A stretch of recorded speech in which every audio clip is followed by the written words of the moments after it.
Good morning, students. Good morning, ma'am. Good morning.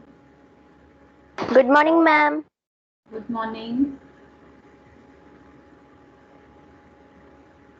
Are you ready with the running notes?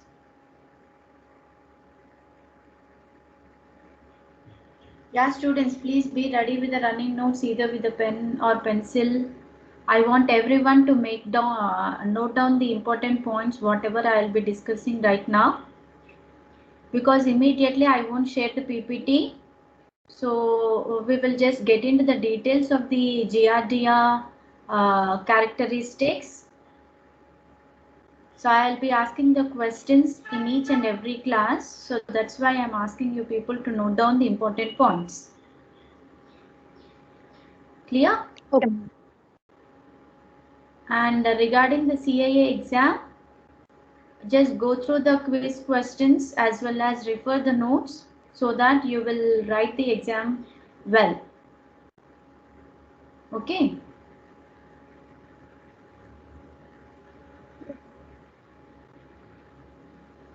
So you know that from tomorrow onwards the CAA exams are going to start. So I mean not this timetable, the regular timetable will be followed from tomorrow. So up to 4:30 you will be having the classes along with the practicals. Only the change is first hour you will be having the CAA exam. After that the regular classes will be there. Ma'am, up to 4:30, ma'am. Usually you will be having up to 4:30, right? During the No, when if you have 3:30 only, ma'am. okay 3:30. Whatever 3:30 or 4:30. Okay, ma'am. Okay, ma'am. Shall we start? So as I said, 3 examples have been given in the syllabus, that is Giardia as well as Entamoeba and Plasmodium. So today we'll discuss about the first organism.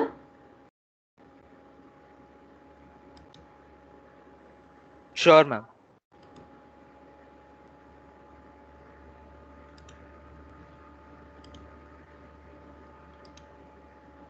I think you are able to see the slides.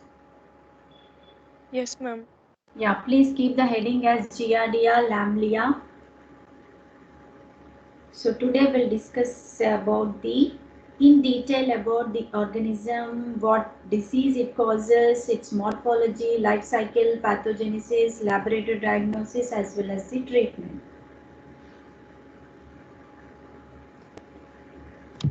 Coming to the classification, please make a note of this. So if you look at the classification of Giardia, it belongs to the kingdom Protista, subkingdom Protozoa, and phylum Sarcomastigophora, and subphylum Mastigophora, and the class Zoomastigophora. Please make a note of this classification, everyone. We'll go very slowly, but I want everyone to make note of all these points. Don't take the screenshots. Write it in your own words, or you can go with the shortcuts. I hope you are doing that. Yes, Yes, ma'am. ma'am.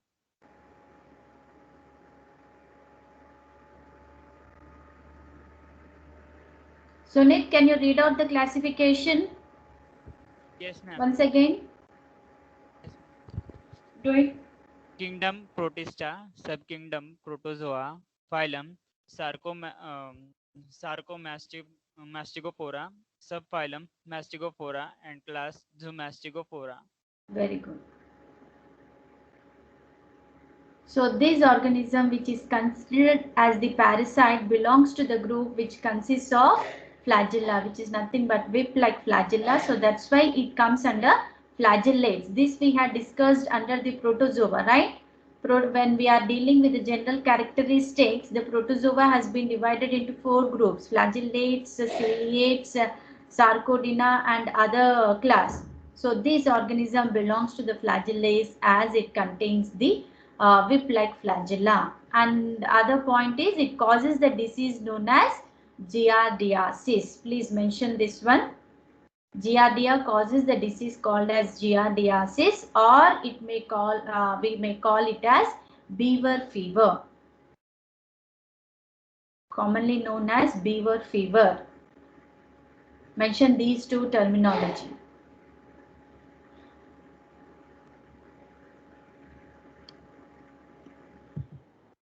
Now, coming in detail about the history as well as the habitat, mostly we will get into the details of the organism called as Giardia lamblia, which causes the disease giardiasis. So this organism is also known as, we can call it as Giardia intestinalis or Giardia duodenalis, the other names for lamblia. So how this organism got this name means, you can look at the second point. This was first observed, Giardia species was first observed by the Antony von Leeuwenhoek while examining his own stool sample.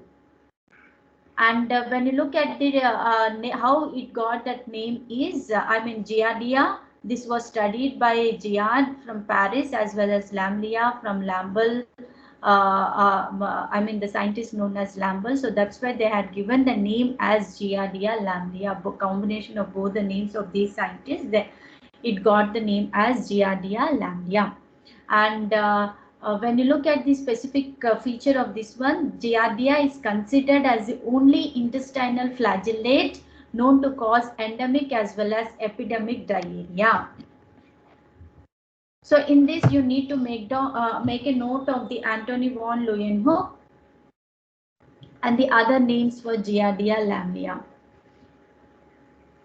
Okay, so as I am saying that it is the intestinal flagellate known to cause endemic and epidemic diarrhea. Can anybody tell me what is the difference between endemic and epidemic? Pandemic, we know. We are at, current situation is pandemic period itself. And pandemic means world, it causes to Yes. the world, and epidemic means only country, specific country. Yes. Yes. Epidemic means, epidemic means? Only country. No, endemics means within the country. Epidemic means people within a community. Only few on the specific areas will get infected. Okay, so this giardiasis is considered as the endemic as well as epidemic type of infection. Now coming to the habitat, it mostly rests in the duodenum as well as the upper part of the jejunum. The intestine. You can see the intestine over here. So this is the main part where this will, the life cycle of the giardia will takes place. And this is the only another feature is this is the only parasite found in the lumen of the. Please mute yourself. Mute yourself, students. Akshata, please mute. Another feature is this is the only parasite which you can see it in the lumen of the human small intestine. Okay. Now coming to the morphology, another important point, please make a note. So these giardia can exist in two morphological forms during its life cycle. What are those? Trophozoid, which is considered as the vegetative form, and the other form is the cyst form, which is called as the infective form. So it exists in two forms, trophozoid form as well as the cyst form.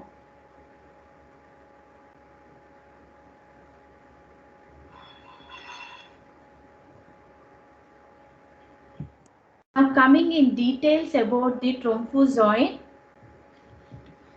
So before getting into the details, let us draw the diagram. Anyway, it has been there in the previous slide, but I want you people to draw the structure of the trophozoid along with me. I'll just show how to draw it in simpler form. I hope everyone are doing that. Pear shape. And put two circles.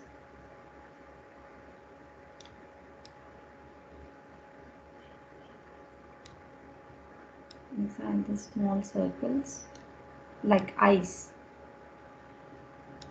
Okay.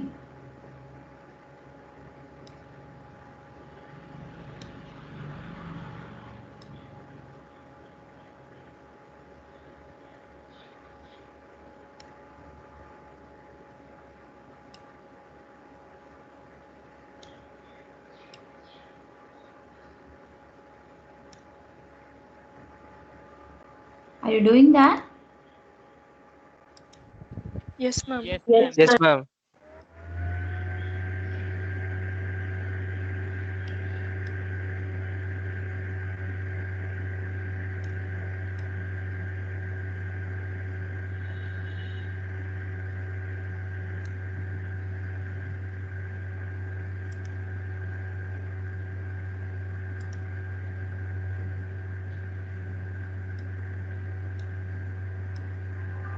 Something like eyebrows.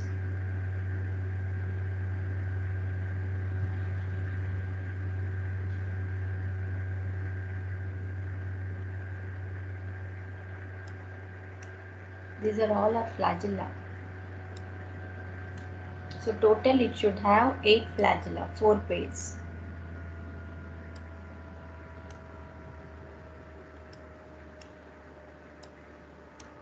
One, two, three, four. 4 pairs total. Okay. So this is the simpler diagram of the trophozoid. So let us label it now. As I said, this is nothing but the flagella. Okay. And this you can label it as um, the 2 circles. Label it as sucking disc.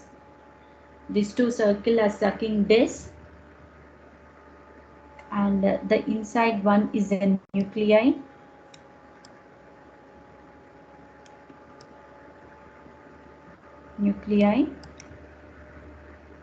And these 2 red color lines are nothing but axostyle. Where is it? This one. Axostyle. And what we are left out with? This one, blue color. This is known as the parabasal or median body. Okay. ma'am, can you repeat it again? See, just draw a pear-shaped thing. Put 2 circles inside that small circles, 2 lines here and 2 dark lines transversely, and put 4 pairs of flagella. Not more than that, not less than that. Each trophozoite should have 4 pairs of flagella, which I had indicated in the green color. Label it as flagella, and this big circle as a sucking disc. Inside that small circle, label it as nuclei, and this dark blue in color, label it as parabasal body. Blue one, 2 lines. That means 1 pair. Parabasal body. Whereas these bigger lines, red color lines, label it as axostyle, which are in 2 number, 2 are there. Right, so these are the common parts of the trophozoite. Flagella, nuclei, axostyle, parabasal body, and sucking disc. Done, ma? Everyone has to draw the diagram. Yes.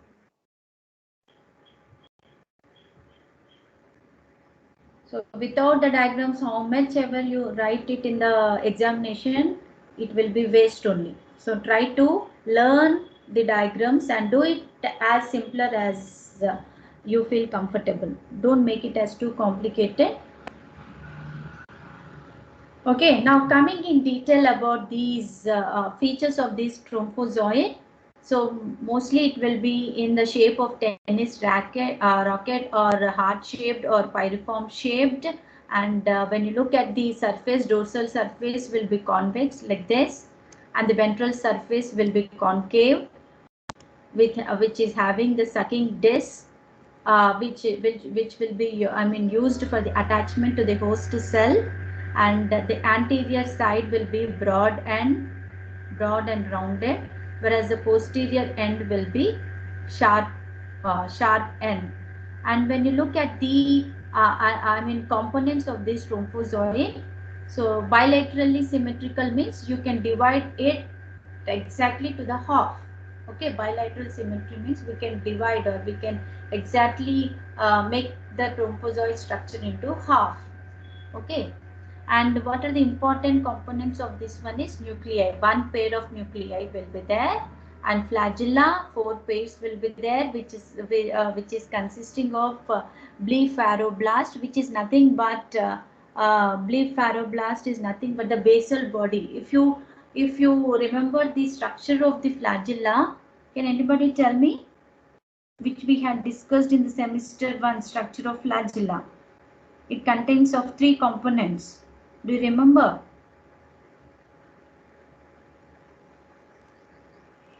Yeah, students. Yeah. Quickly tell me what are those 3 parts of the flagella?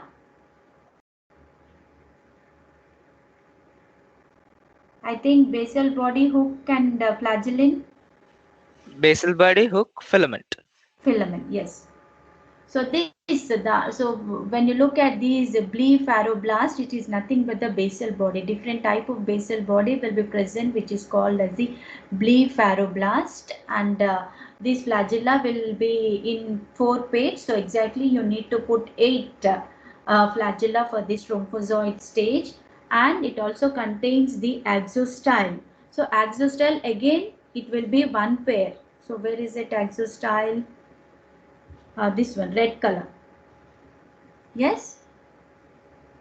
So these 2 lines are considered as the axostyle, which are nothing but which will support which will give the support to the or strength to the trophozoite cell, which is similar to the microtubules. Axostyle is similar to the microtubules, which are also present at the base of the flagella and which will give support to the cell. That is the main function of the axostyle. That is, it is supporting the cell, a trophozoal cell structure. That's it. Okay. Now coming to the another component, that is parabasal or median body. This is the something like granular mass like structure. Mostly it doesn't have any function, as it is made up of sucking disc, it will be helpful in attachment to the host cell. So this is considered as granular mass, and which doesn't have the exact function, but it will be helpful in the attachment due to the presence of sucking disc. It is helpful in the attachment to the host cell. Now coming to the last point. So when you look at the motility of this trophozoite, different type of motility you can see it here, that is called as the falling leaf motility. So in the next slide, I think you can watch the video how this organism is able to move from one region to the another region. Is it clear about the trophozoite? Just draw the diagram and write down these, at least whichever I had indicated in the red color. If you put those points, it's more than enough. Is it clear, Ma? Yes, ma'am. Yes, ma'am. Now just watch the Yes, video where you can see the falling leaf motility of the Giardia.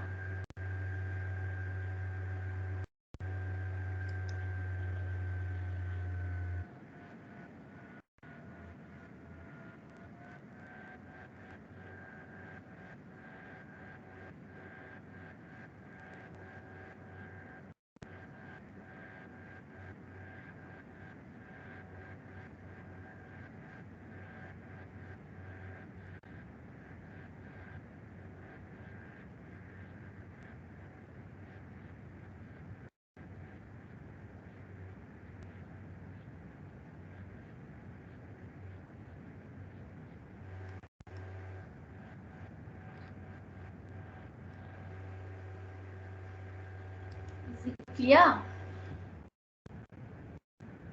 yes, ma'am. Yes, ma'am.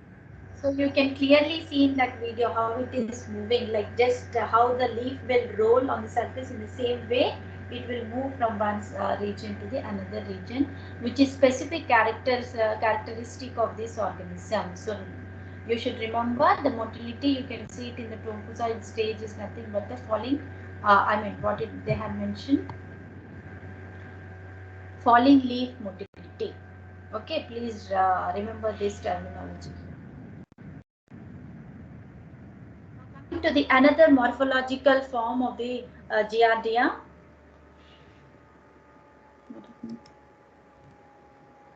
which is nothing but the cyst form. As I said, it is the infective form of the Giardia. Again, draw this picture, my everyone. Draw an oval-shaped structure with double membrane. Put 2 lines at the center like this and 4 circles. Please do it, everyone. Inside that, put nuclei. Inside the 4 circles, indicate the nuclei. And here, 2 dark lines has to be there.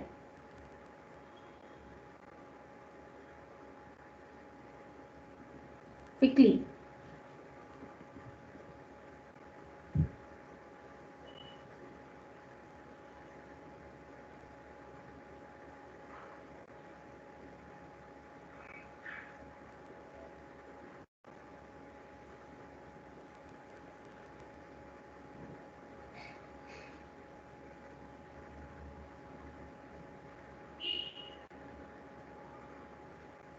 Finished? So again, label it as the outer layer as the cell wall, this as the cyst wall, the outer layer as cyst wall, and the gap between the two membranes, write it as the space, and common here, this one you can label it as cytoplasm.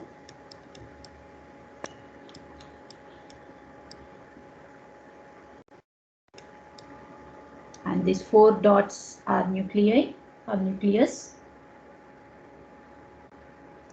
And this one as the medium bodies, and these 2 large lines are considered as the axostyle. So these are the common components of the cyst, which is nothing but the infective form of Giardia. So when you look at the structure of the cyst, it is round or oval in shape, surrounded by the cyst wall, and you can see axostyle, which is diagonally placed form dividing the line within the cyst, and it consists of 4 nuclei clustered at one end or at opposite poles. So 4 nuclei has been there, and remnants of flagella and margins of the sucking disc may be seen inside the cytoplasm of the. They are not fully developed, but you can see some remnants will be present inside the cytoplasm of the young cyst.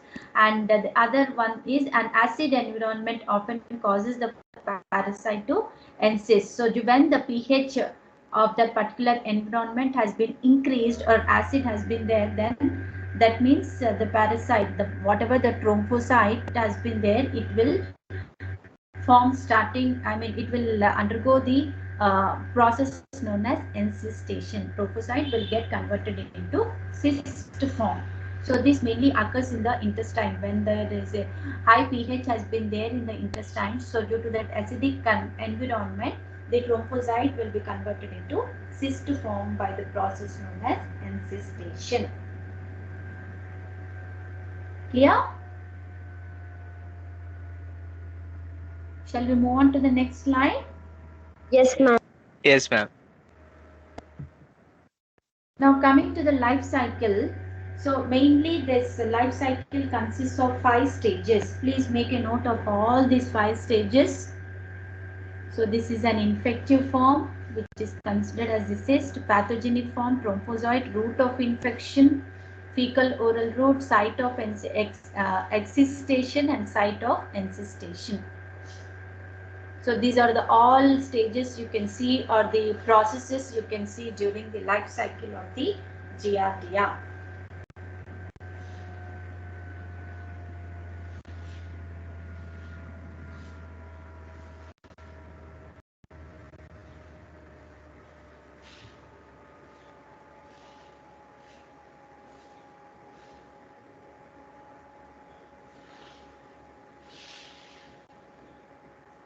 I hope you know the difference between excistation and encystation. Excistation means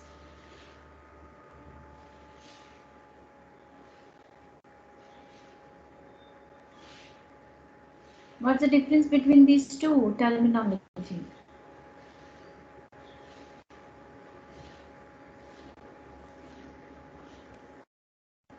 students? Outside the station area. Existation means? No, I'm just simply asking what do you mean by these two terminology? Exist means forming a cyst at the outer side. Existation. Existation means formation of the cyst. Or No, ma'am. encystation? Ancestation means forming of Yes, cyst. the vegetative form will convert into cyst form. Existation means the cyst will be converted into vegetative form. Okay. Existation, it is exiting the cyst form and it is coming to the vegetative form. Exit. From cyst stage, it is exiting and converting into vegetative form. Encystation means from vegetative form, it is getting converted into cyst form. Finish, ma? Did you make a note of all these? Yes, ma'am. Yes, ma'am.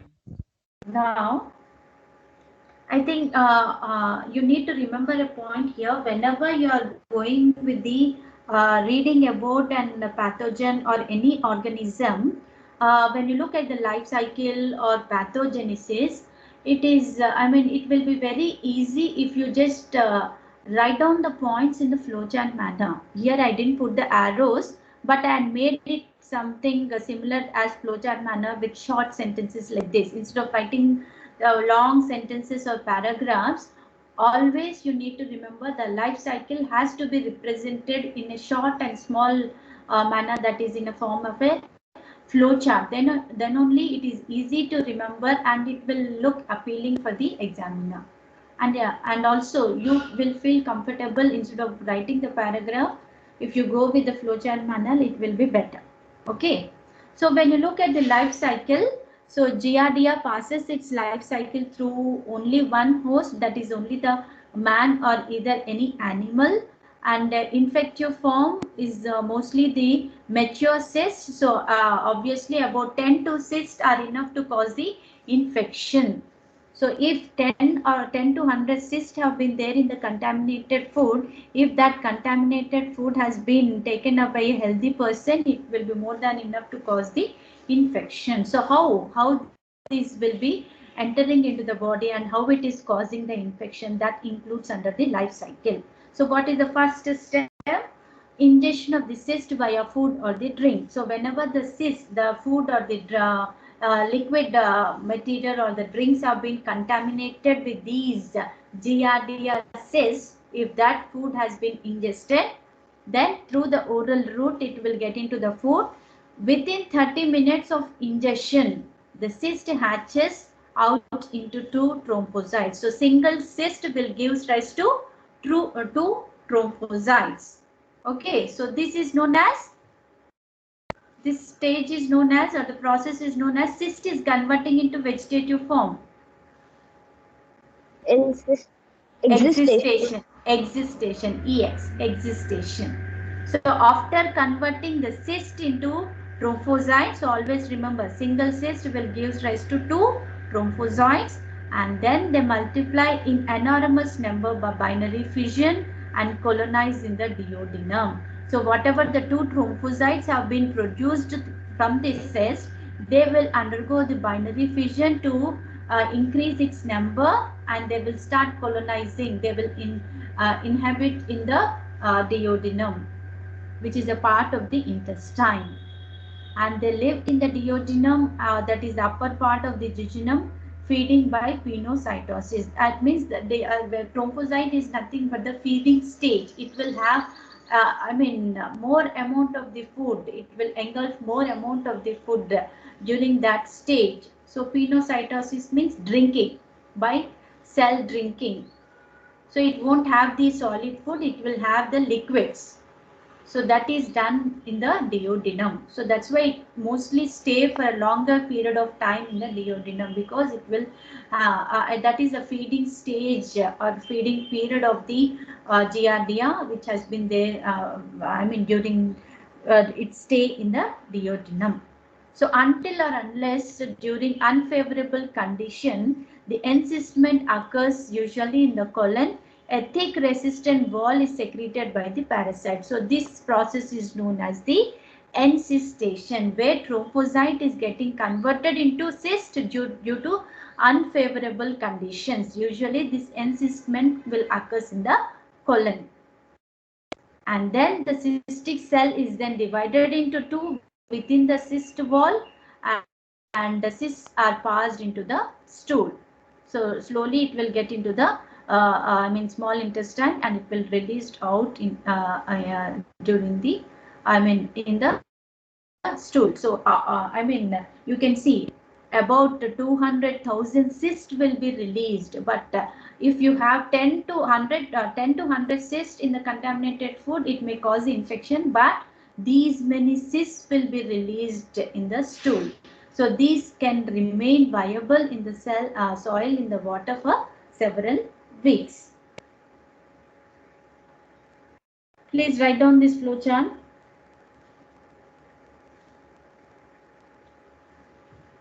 Again, you can cut short this one. Ingestion, contaminated food, that is the first step. Second step, within 30 minutes, cyst will, excistation process will occur. That is, cyst will give rise to two thrombocytes, and they multiply by binary fission.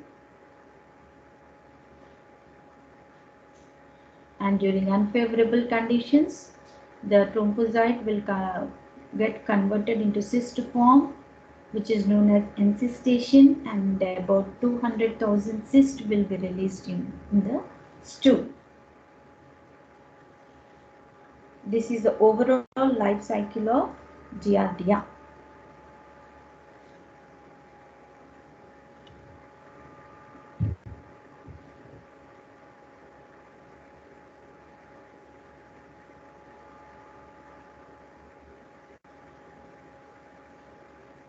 Done, students? Have you written the steps?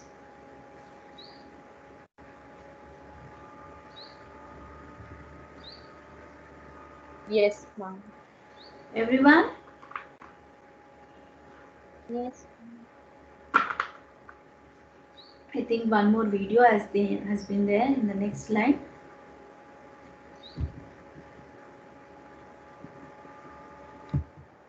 Okay. So this is the overall and the clear picture about the life cycle. So here, as I said, when the cyst got contaminated, when the food got contaminated with the cyst, when this contaminated food got ingested by a healthy person, it will get into the larger intestine.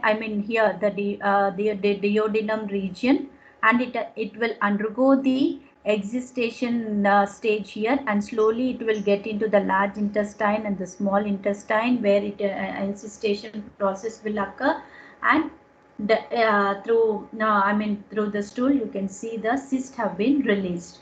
So here ingestion, where excistation will take place, where one cyst will give rise to two thrombocytes like this, and they will multiply asexually, that is by binary fission, and then encystation will occur, where the thrombocyte will be converted into cyst form. This is the cyst form. So these will be released into the stools. So either the stool will consist, mostly it will consist about 200,000 cysts, but along with that, few members of thrombocytes also will be released into the stool. So this will occur, encystation will occur in the large intestine, and the excistation will occur in the duodenum. It's clear, I think. Yes, ingestion, excistation will occur. That means cyst will be converted into two thrombocytes, and it will undergo binary fission to increase its number, and then encystation will occur in the colon, and the cyst will be released in the stool. And again, if the food material got infected with this, got contaminated with this stool, again the cycle repeats. Clear, ma? Yes, Now coming to the pathogenesis, just watch this video.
Yeah, is it clear, ma'am?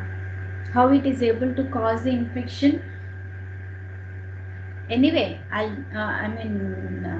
just forward the link of this video in the WhatsApp group. Just go through the video once again. Whatever the steps have been indicated, like how we had written under the life cycle, in the same way, I want you people to write down the steps in the flowchart manner for pathogenesis. It's a homework for today. Is it clear? So whatever the Yes, ma'am. sentences you can see it in the video, make them as a flowchart manner. That's it.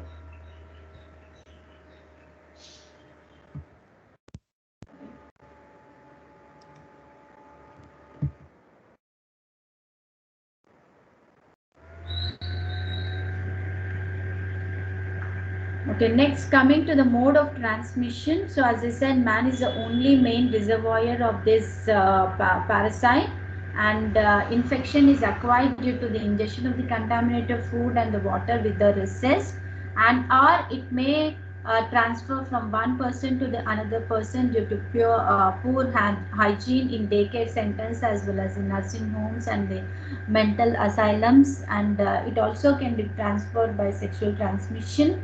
And also the when the patients who are suffering from the HIV as well as the patients with protein energy malnutrition are very susceptible for these infection. Those, I mean, these patients are having the immunocompromised immune system, so there are high chances of getting the infection in these patients. Now, what are the different symptoms you can see during this infection? So the incubation varies from 1 to 3 weeks. Can anybody tell me what do you mean by incubation period? These are the common terms nowadays hearing Ma'am, about the coronavirus also. period between the organism enters the body and the appearance of symptoms.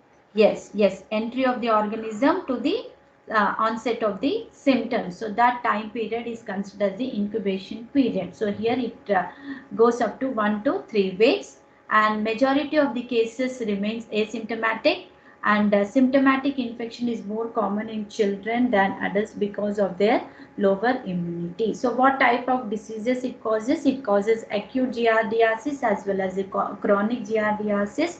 So this acute giardiasis is characterized by watery diarrhea, and abdominal cramps will be there, pain in the abdominal region, and the bloating as well as the flatulence. Bloating is nothing but we will feel heaviness in the stomach as well as the intestine. Okay, the feeling of fullness or the heaviness is called as bloating, as the and flatulence is nothing but gas discharge, and occasionally we can see other symptoms like nausea. Nausea means vomiting sensation. Vomiting sensation. Yes, vomiting sensation, fever will be there, rashes. These are the, I mean, rare cases you can say, rare symptoms, and constipation in few patients.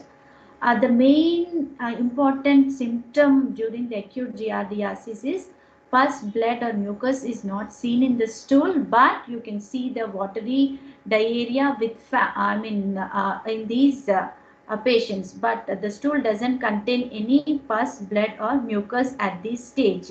And this condition may last for 5 to 7 days. If treatment is not given, it can get into the next stage, that is chronic giardiasis. So which the symptoms includes with malabsorption of fat and malabsorption of vitamin A, protein, and xylose. Weight loss will be there. Malaise is nothing but discomfort, again nausea feeling will be there. Anorexia means, yes, weight loss. It's nothing but the weight loss, or we doesn't feel any the patient doesn't feel hungry or to have the food. Okay, so due to that the weight loss will be there. So here the main symptom, as I said, malabsorption, because as it is targeting the mucosal layer of the intestinal region, whatever the mucosal layer, it cannot absorb the electrolytes which are required for the body and as well as the other nutrients along with the fat. So as these giardia is targeting the epithelial cells lining the mucosal layer of the intestine. So these mucosal layer cannot absorb the important vitamins as well as the electrolytes. So as a result, you can see in the stool sample lot of water will be discharged along with the electrolytes as well as the fat will be released into the stool. So that's why greasy or sticky stools will be released when the patient is suffering from this giardiasis, but no pus or other blood will be seen in the stool. That you need to remember. Yes, only the fat will get released along with some electrolytes. So that's why sticky, greasy stool will be is the main symptom for this infection. Okay. So if the child is suffering from chronic giardiasis, you can see the protrusion of the abdomen like this in the picture, and the stunted growth will be observed in most of the children, and this will also last for several weeks. Or else simply you can say it as the symptoms: abdominal discomfort or the pain, acute or chronic diarrhea will be there, grey color or greasy stool. So if you look at the color, it will be grey in color or greasy stool. As I said, the fat will be released as well as electrolytes will be released into the stool. So it will get this greasy or sticky thing and mucus or the fat in the stool. No blood is seen. When thrombocytes attach to the small intestine, it releases toxins and block the absorption of the fat. So that's why you can see the greasy stool in this infection. Again, the same thing. So you can go with the previous slide, whichever is comfortable, you can go with the symptoms. So this is again, they are repeating intestinal, symptoms like malabsorption syndrome, mucus diarrhea, epigastric pain, flatulence, chronic enteritis, acute enteropolitis, you can see it, or generally the patient suffers from the fever, anemia, weight loss, and a few other allergic manifestations will be observed when the patient is suffering from the giardiasis infection. The laboratory diagnosis we'll see tomorrow. Right, students? Okay, ma'am.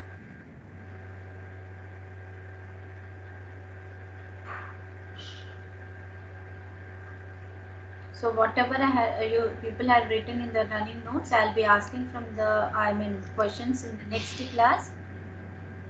If you just answer those questions, I will continue in the next class.